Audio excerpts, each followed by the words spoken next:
I am the Tofu Golem. Please enjoy the video. You start by checking the blade and your control. Inspect the tracker knife for a sharp edge, tight pivot, and no wobble. Put on gloves, clamp the workpiece so it cannot shift. Position the blade at the preset depth. For thin material, aim for 1/8 to 1/4 inch. Hold the handle close to the pivot for stability and align the cutting line. Then make the first light pass, short, deliberate, and feel the blade bite before committing to the full cut. Once you have that starter groove, continue with controlled tracking cuts to deepen it. Use short, shallow passes and increase depth gradually. This reduces friction and prevents the blade from binding.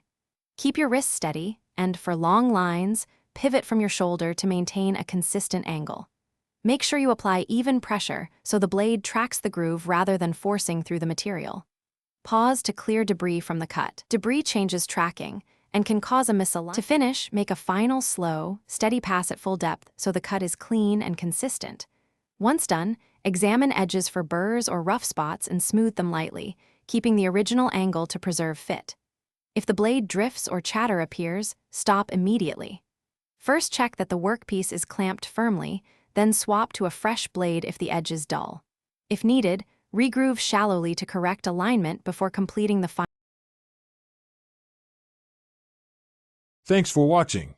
Consider subscribing if we helped you today.